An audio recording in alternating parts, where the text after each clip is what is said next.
All right, guys, I'm going to call Grace up to make a few announcements about your first test coming up, and then we'll get started on today's lesson. Morning, y'all.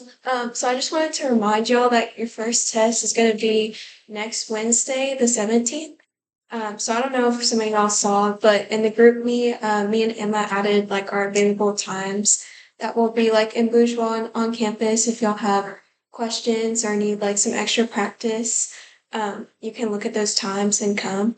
But also the Monday before each exam, we're gonna have like a review at 5:30 here. So next Monday we'll have a review at 5:30 to kind of go over any material, drop questions, and we can answer those things for y'all.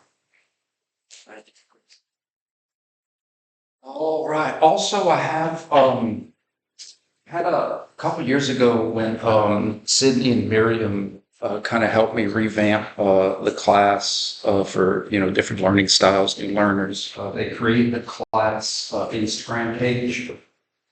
It got to be, it was hard to post examples. Not everybody had it and replying. So basically what I do now is when we have job openings or people send me information about jobs, whether it's tech jobs or jobs, I'll post it onto that page for anybody to see.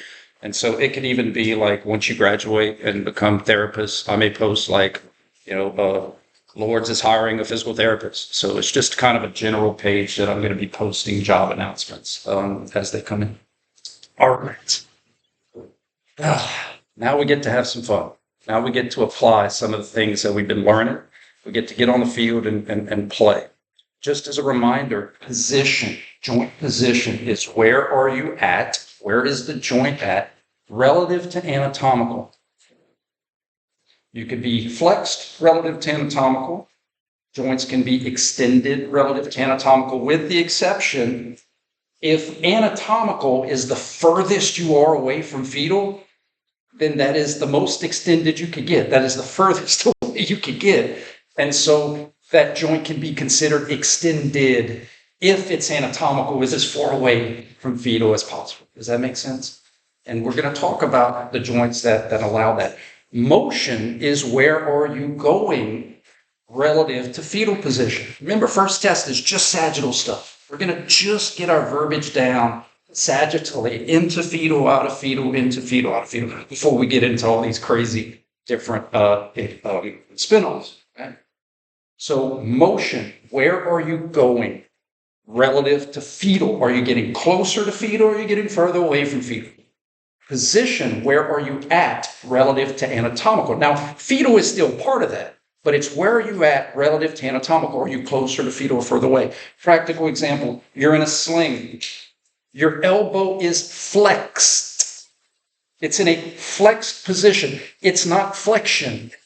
Flexion got you to that position, but it is in a flexed position. Why is that important? So that we're not playing fast and loose with verbiage. And it declutters the waters. It makes the waters clear when we're all on the same page and we're not using words fast and loose.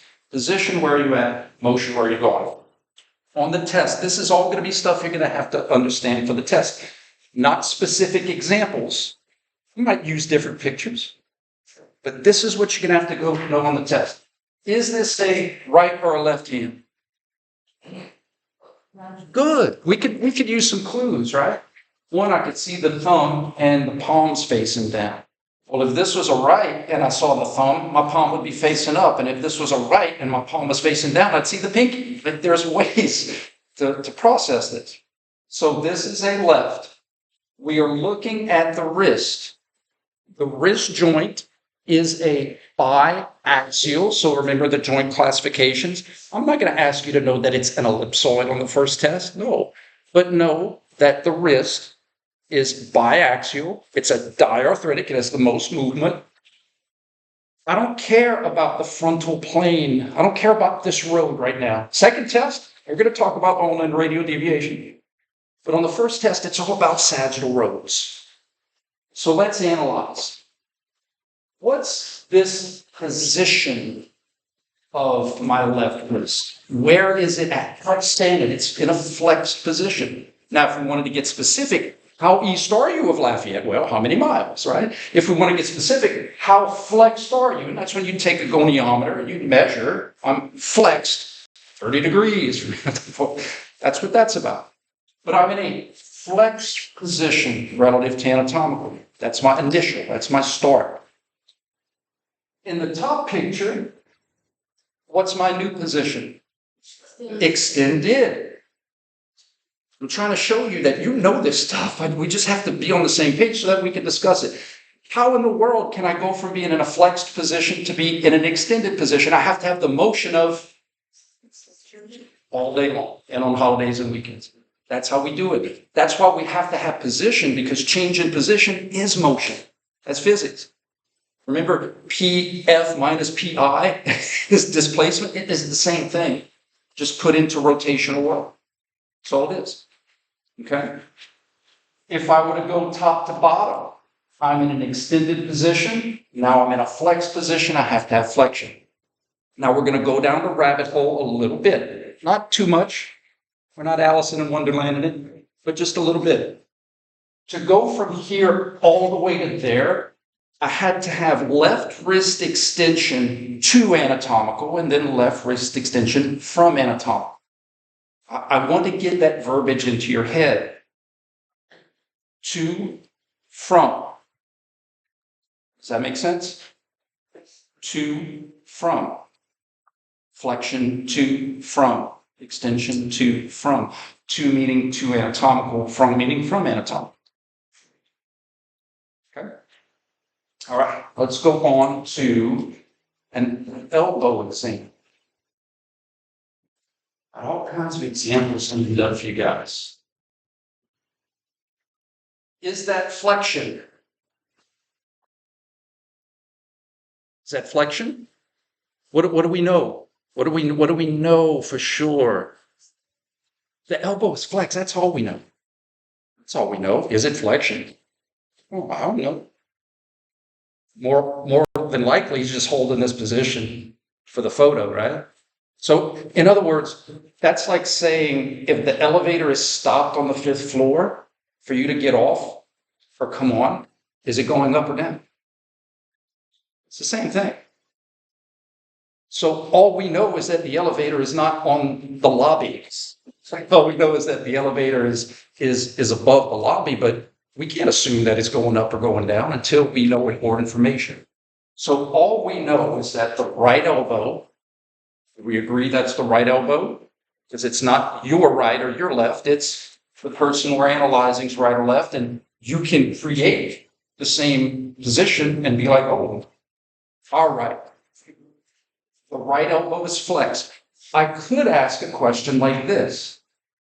We can infer motion with enough information. He starts to lower the dumbbell down. Would that be getting him closer to fetal or further away from fetal? Further away. So the motion would have to be extension. I teach it this way because it's practical, and we don't have to worry about decreasing or increasing angles, because as I increase this one, I decrease that one. As I decrease that one, I decrease this one. And some joints flex anteriorly, some joints flex posteriorly. So now we're talking about anterior angles, posterior. Just keep it simple. If he brings the dumbbell up closer to fetal, flexion, right elbow flexion. Cool.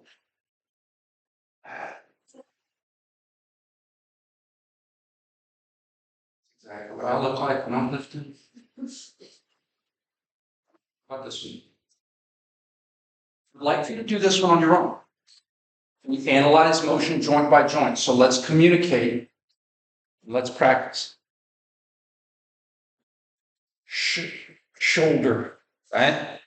Remember how we said just because I'm shrugging doesn't mean your shoulders are moving, my elbows are moving, it's my scapula. So just because you see the elbow move doesn't mean we had elbow motion, right? Just because we see the wrist move doesn't mean we have wrist motion. Where is the rotation, that axis about which the rotation, that's happening to the shoulder, right? So things you need to remember, and Grace backed me up on this, careless mistakes, right? It's mostly careless mistakes. When we're going over your first test, you're like, God, you've got to make your 3-foot putts. I don't want anybody to get this wrong because you called this the right shoulder. I'm telling you, it's going to be so tempting. You're nervous. You're thinking about planes and axes, and all of a sudden you're calling this the right shoulder. And she's like, dude, that's my left. Okay? Sometimes I'll give you a scratch sheet of paper. Some students, I don't know if you did this, Grace, but they'll literally write right and left on the top corner just to remind that it's, okay? Start position, finish position. I'd like for you to communicate in our language so that we're all talking about the same thing the same way. What motion, what movement did you observe from this starting position to this finished position? Don't answer it right away. Give it some thought so that everybody could get to an end answer. Take a few seconds. Start, finish it. I want you to communicate the side, right or left, the joint, elbow, wrist, shoulder, knees, and then specifically the motion. Get into that habit. The side, the joint, and then the motion, because my shoulders do not have to do the same thing. So we have to say the right did this, the left did that, or they both did something. That's when we use the word bilateral. Take 10 seconds.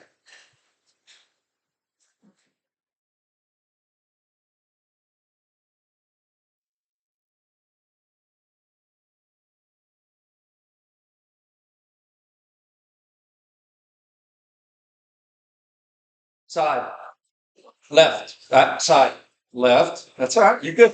Ready to sprint. I love it. Side, left, joint, shoulder, motion, flexion. Good, good, good. Once again, ESPN has been lying to you for decades.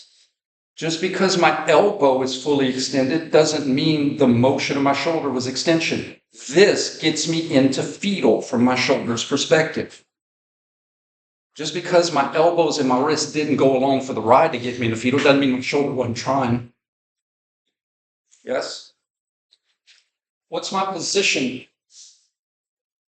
My left shoulder is flexed. And if you say, well, how flexed?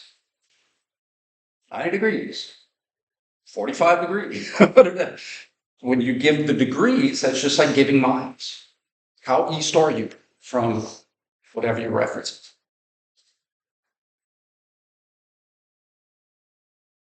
Let's keep moving. Pun intended. Start, they're about to get tricky, they're about to get tougher. Start, finish, and then I want you to go start, finish. And not only that, we're going to do a little bonus question. I want you to analyze trunk, and I'd also like for you to look at the circle. Just in case. Maybe something happened, maybe something did. Also, these are not on Moodle, but they are on the videos. So feel free to take your phone or your device, take pictures of what's on the screen. Or when you rewatch the videos, take pictures. So you have reference to these examples, whether you want to get them now or whether you want to get them later. Grace, how important was practice when you were going through this? Yeah, I definitely tried and watched the videos because I personally went to there's a problem. But it was nice to go back in the video and hear like the exact terminations and like being able to slow down and go through that stuff. I said process to like sure. Process. All right. Top to bottom, we analyze motion joint by joint. So what that means is you may have a lot of things happening, but I don't care. I do not care except for what we are going to talk about one at a time. We're going to talk about, we're going to have an ankle conversation, a knee conversation, a hip conversation, a trunk analyze things joint by joint is going to make things easier. So let's have a trunk conversation like that, okay? Start position. Well, I can't, I don't have x-ray vision. I mean, it looks relatively anatomical. I mean, there's no obvious, anything about obvious deformity. It's pretty straight. The spine is curved. Right? It looks pretty straight relative to anatomical.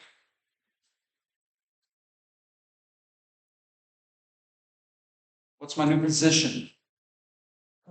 Flexed. You see what I'm trying to teach you? If we can see change in position, then we know the motion. So we don't have to guess. Where did I start? Pretty anatomical-ish. Where did I finish? I'm flexed. I'm more in the fetal. So I had to have trunk flexion to get there. The reason we say trunk and not lumbar is because your lumbar vertebra contribute and your thoracic contribute as well. So it's the combined movements of those two sections. So we just refer to it as the trunk, like the trunk of a tree. The trunk of a tree can sway. Same thing. All right, let's use our new clues. I'm wearing blue today because blue's clues.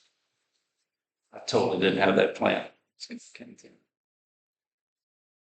Chin and chest, those are landmarks, right? Those are landmarks. So you look at where her chin is relative to her chest, and then look at where her chin is relative to her chest. Is she closer to fetal for her cervical here than up there? So what motion did she have to have? Cervical flexion, absolutely. That's how we can see. That's how we can tell. That's our proof.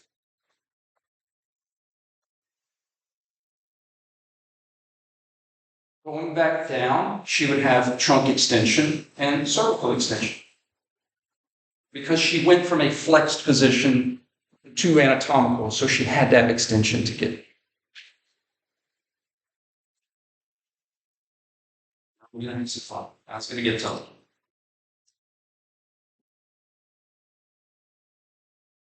Analyze motion joint by joint. I do not want to have a hip conversation right now. I want to have a trunk conversation right now. So you guys have been introduced to joint motions traditionally. It looks like it's moving, and it is. Maybe in a freshman or sophomore class, but human motion isn't just an 8-set Crayola box. There's a lot of different shades in there, okay? So we're looking at the same concepts, just a little different. So in other words, in the first one, we did the traditional, looks like it's moving, and now what we're doing is this. Does that make sense? So don't worry about the hips. Like my mom used to say when I'd tattle on my older brother and sister, don't worry about your brother and sister. It doesn't matter that my hips are flexed. Let's look at the trunk. Trunk looks relatively anatomical-ish, absolutely. Now it doesn't. It's more in the fetal here. Does that make sense? So how does the trunk go from less fetal to more fetal? Trunk flexion. Absolutely. Do we see it?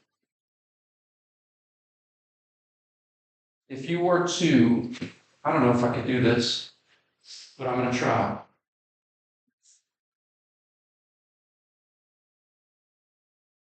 Can you see it better that way?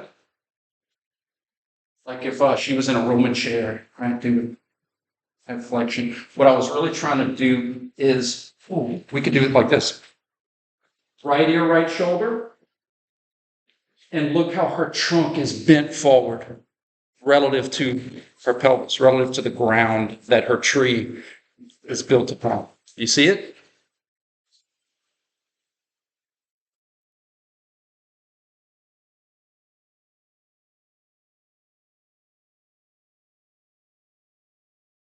I want you to be able to tell me the position of her hips on the left, not out loud.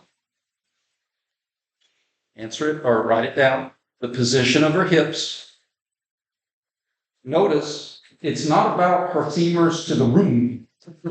It's her femurs to her sockets. And then I would like for you to communicate the new position of her left hip And then talk to me about motion, left hip motion from left to right. Give that some thought.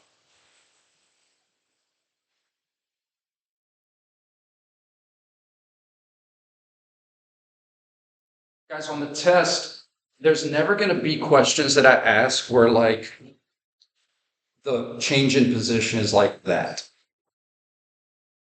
Like there's always going to be significance. There's always going to be obvious change. There's not obvious change. There was no change. Left hip extension. Because we start off in a flexed position. Do you see how her hips are flexed? This would be kind of straight. So her hips start flexed. And then this one has extension. Cool.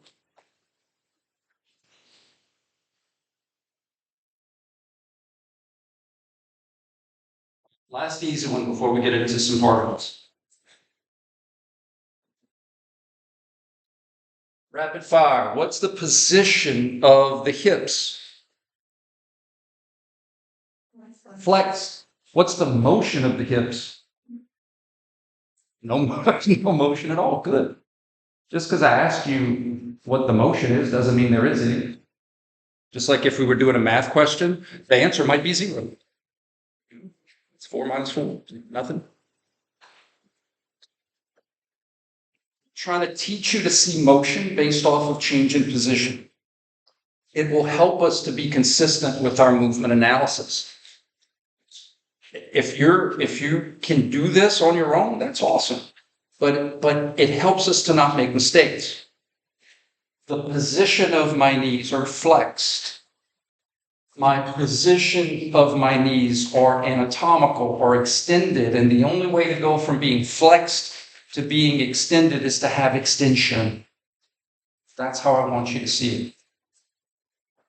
And right now, it may look like, well, duh, but guys, I'm telling you, we're going to be getting into some weird scenarios. We're having that change of position. Where am I at? Where did I go? How did I move to get there? Is going to come in very, very handy. I start off anatomical or extended. I finish flexed. I have to have flexion to get there.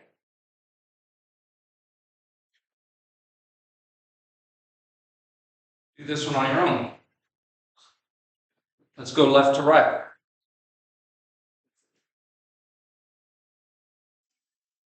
Also, this is where I think you can practice studying. Once you develop, we analyze motion joint by joint. There's only one joint that had significant motion. Once you analyze it, once you figure it out, where am I at on the left? Where am I at on the right? How did I have to move to get there? Then I encourage you to discuss it with someone to the side of it. Or Grace and I will float around. Tell us what you think. It helps. Because if it's not what your neighbor thinks, that's okay. That's good. Because then you get to talk about it. Well, why do you think the way you think? Oh, I see. I like that. I like how you see it. Or vice versa. Give it a minute. After you come up with a motion from left to right, share it with someone next to you, if you want. That's good practice.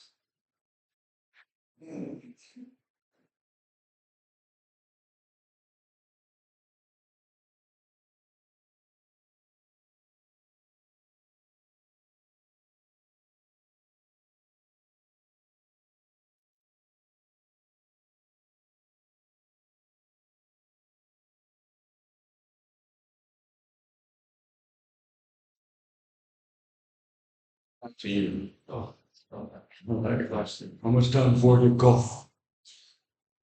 For me, it goes fast.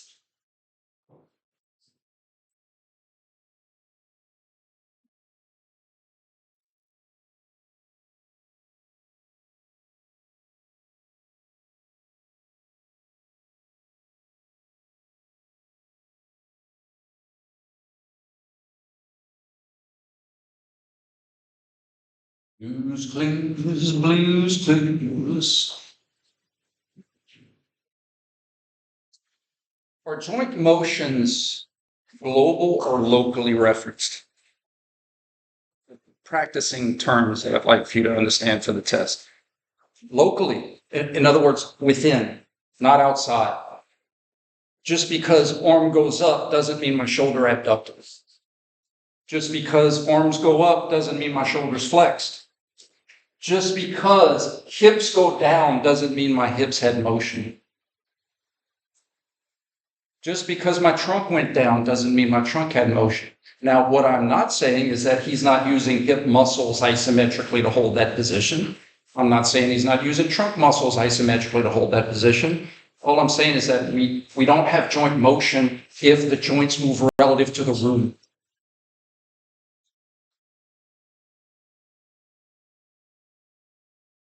What joint are we analyzing here? Because it was the only joint that had significant motion. Knees, outstanding. Both knees. We have a word to communicate both. Bilateral, both sides. Right and left, redundancy. So both knees are in what position on the left? Both knees are in what position on the right? Extended. Look, I'm not going to be like, it's flexed 2 degrees, maybe, but I'm a heck of a lot less flexed here than I am there. So how can I go? So even if you're like, I'm not giving it to you, that's not anatomical, that's fine. How do I go from being more flexed to a lot less flexed? I have to have extension. I have to have extension. You know, even if we want to say, I went from Baton Rouge to Breaux Bridge, even though Breaux Bridge is still east, I had to travel west to get less east. Coming back up, flexion. Now, the last part of this class, we're going to incorporate muscles. Muscles influence motion through specific types of contractions. That's coming. But unless we can understand position and motion, this stuff doesn't matter. It doesn't matter. If we're not seeing the position changes, if we're not seeing the same motions, none of that stuff matters. That's why this is so important. Does everybody understand why that's not hips? It's the same reason this isn't shoulders. It's the same reason this isn't elbows. It's just going on for the ride.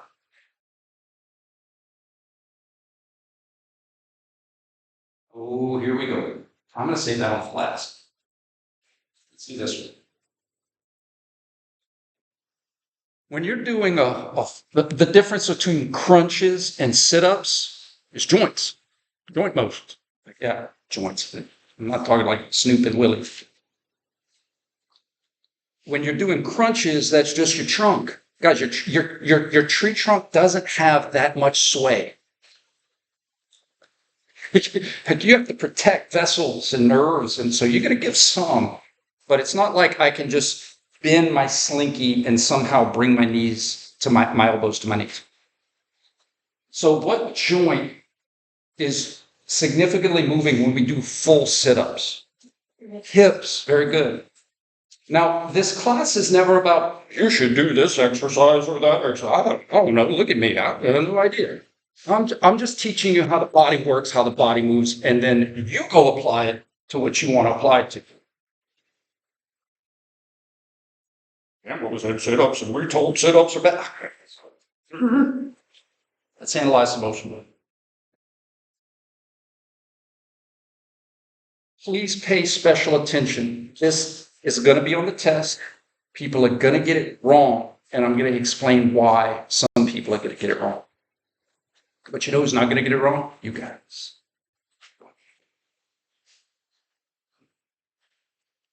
What's the position of my hips at the top picture? Flexed. I mean, not all the way, but flexed. Yeah, and again, we could take a goniometer. Just flex some. Here, I'm still flexed, but I'm more flexed there. Does that make sense? So how do I go from being a little flexed to being more flexed? I have to have flex. Still have that flexion. I went more fetal. I traveled down the sagittal road of the hips more fetally, so I had that flexion. Here's where some of you are going to miss it.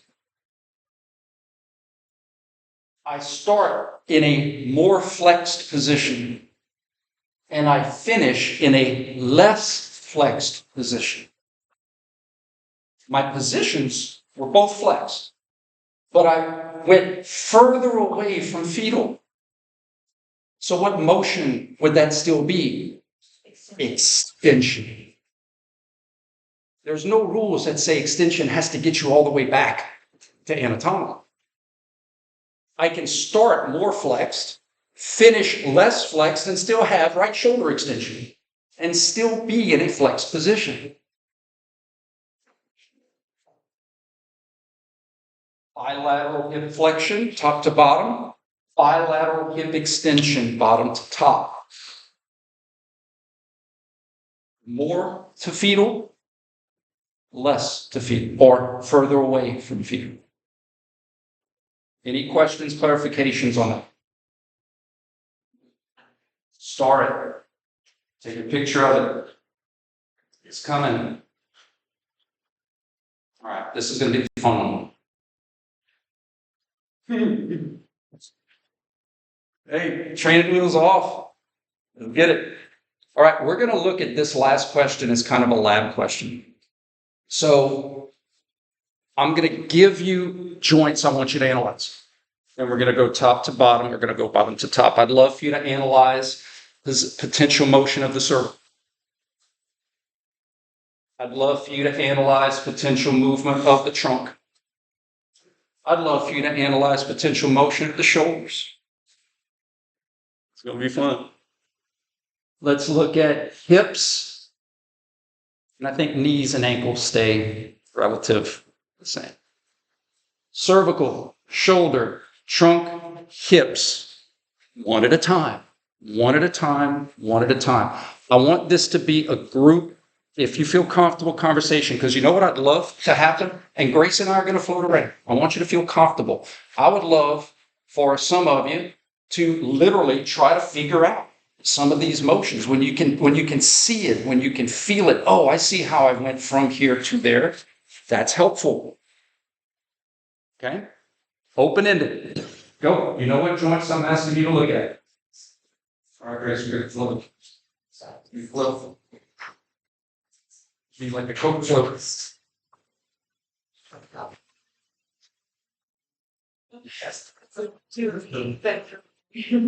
Our jobs are not necessarily to confirm or deny your answers, but to make sure you're looking the right way in terms of changing the position.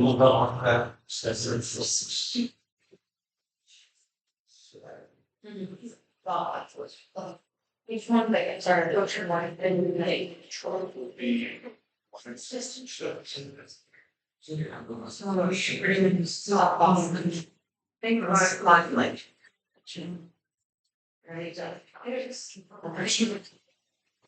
sit down here. It's like you're not asking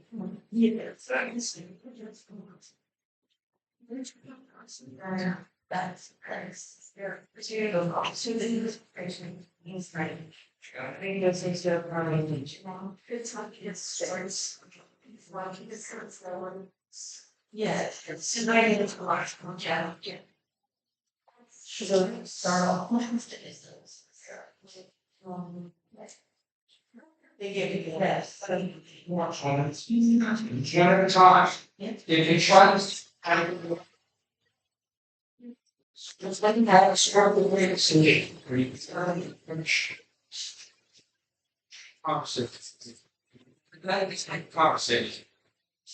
Okay, so I guess with this, that's what we're actually class and half. Yeah, server policies.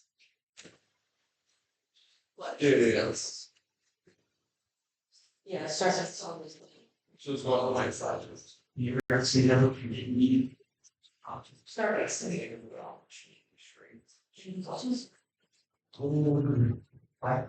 Yes, this is what I'm she's Just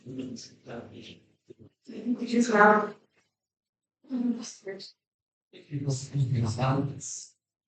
So you know, ball, take a tackle, your shells, and your tree, that's in the shots, it's very positive against.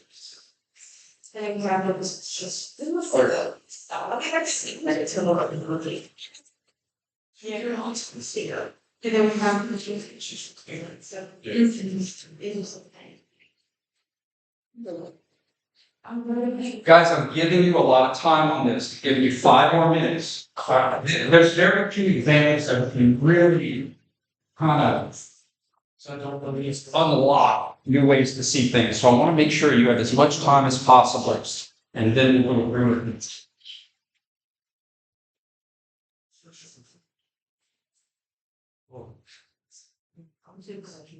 Oh, for sure. That's all. Sorry. Well, No, thanks, that's my brain. I'm gonna try to find anything that's quite like. Here's this thing for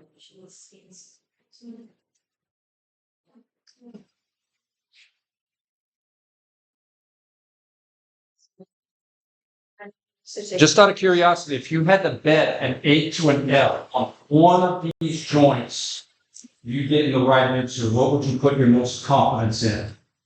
The cervical? Just curious. Find him, he flips in college, hips extension. I'd go B.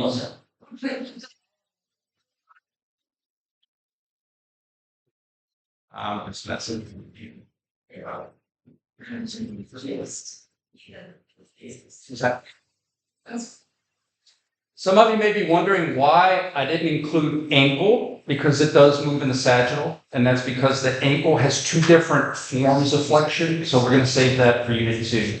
You could get in the fetal with your feet on the ground, and you could get in the fetal with your feet off.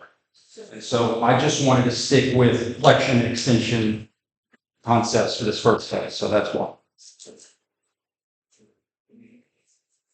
You ever wondered about that? Why ankle has plantar and dorsal flexion? That's why 2 different forms to get in the feet. Wish someone would talk me that in the undergrad. Oh, I know. And now that you say it, let's demonstrate it until tomorrow.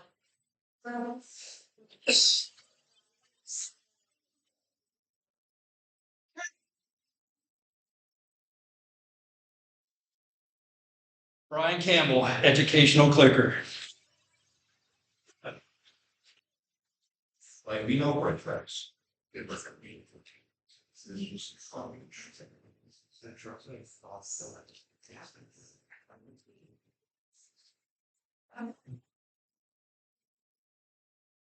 Next, on your test, you're going to have scratch paper. I'm going to give you scratch paper. Some of you may want to utilize it. For an example, like if I'm asking you to analyze the cervical, you may want to use your scratch paper. Say, my start position is. My finish position is. Almost like a simple math equation. So that's all this is. It's just math. It's just physics. But not like the creepy solve for X physics. Like the comfortable, how do factors influence other factors of physics? As this goes up, that goes up, this goes down, that goes down, that goes down. Right, are you guys ready? Yeah. Let's do it. Cervical, what's my position at the top? Extended, because it's relative to anatomical. If she was in anatomical, her neck would be, relatively straighter, right? So she's in an extended position, further away from fetal, relative to anatomical. And on the picture on the bottom, her chin's closer to her chest, so she had to have cervical flexion to go from top to bottom. Sometimes those motions are hidden. What I mean by that is, when you had lower level KNES classes, you might have been taught, ab and adduction. And I'm trying to tell you that sometimes there's illusion, there's none. But sometimes I could do something like this and literally move it while my whole body's moving. And our only solace is to have position change. Where was I at relative to the joints, relative to the bones? Where did I go relative to those same bones? Okay. Any questions on cervical? So cervical flexion from top to bottom, cervical extension bottom to top. All right, trunk. What's my trunk position at the top? Remember, hyper is excessive, beyond normal. That's when you go to tackle and you put your head down, you may have hyperflexion, or you whiplash, you may have hyperbending. Or if it's normal range of motion, it's just flexion and extension. I explained to you why I think that verbiage got into our lexicon, because the most damaged joints are our elbows and our knees, which happen to be extended and anatomical. So any motion from that is hyper, because that's not normal extension for that joint. But for my wrist, this is normal extension from top. From my shoulder, that's normal extension. From my trunk, that's normal. Okay. The trunk is in an extended position to start, and it's in a flexed position to finish. So I had to have trunk flexion, top to bottom, trunk extension, bottom to top. Now let's go to shoulders. This one's fun because it's subtle. How I want you to look at it is, in both pictures, I'm flexed, but I can look at being more or less. Here, I am more flexed than there. Can you see it? Because shoulder flexion doesn't have to mean move humerus about the scapula. It could be moving scapula about the humerus. So if you looked at it like at an angle, Campbell, yoink, yoink. There's her socket, there's her shoulder.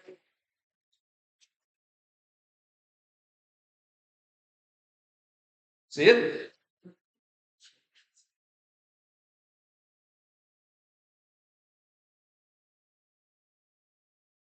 More flexed. Bilateral shoulder flexion. That's really tough to see unless you use our process of joint change. What's my position? What's my change of position? Let's do hips, same concept. Both of them are flexed. One of them is more flexed. One of them is less flexed. At the top position, I'm more flexed than at the bottom position.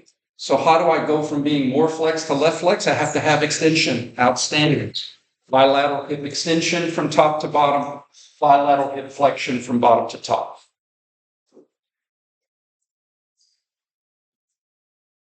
Is this doable? Oh, yeah.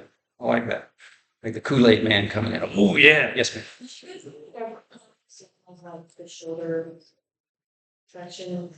Like I'm trying to make it clear. I'm just No, I love it. I love it. I love it. I love it. I love it. I love it. I love it. Let's do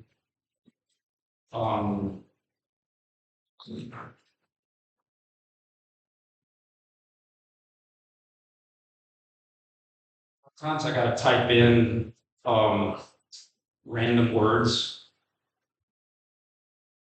Okay, I think this one's gonna work. I think this one's gonna work. This one's gonna work better. Yoink. Yoink. Yoink, yoink. Did the shoulders move? Yes. Yes.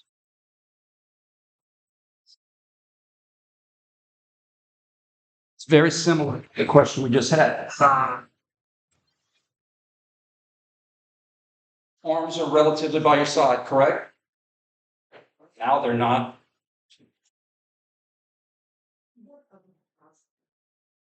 Because our brains are only used to, we're not used to sockets moving about balls. We're only used to balls moving about sockets.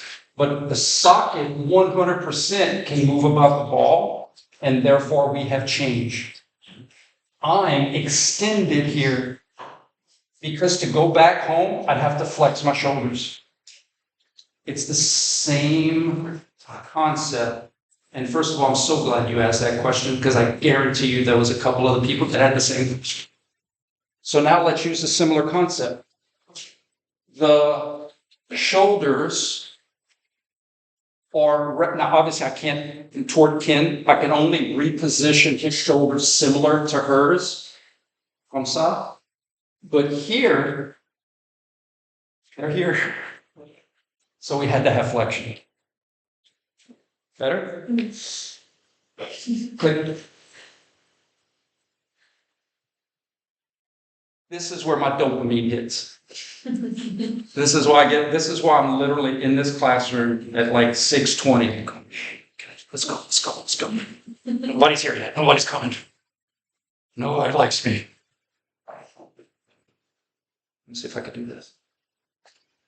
I was in an international kin juggling contest. I finished first. So I'm the only participant that I served in the international kin juggling contest. It's me, Ken. Questions, clarifications. We can do this. I think that the last part I'll add is that our brains want to go right to the answer. But I'm telling you, so that we avoid confusion and we don't assume, we have to go through process. Because when we assume, that's when we miss up. That's when we amputate the wrong appendage. We can't assume. It's going to make us better practitioners. All right, guys, y'all have a good one. We'll see you Wednesday, hopefully.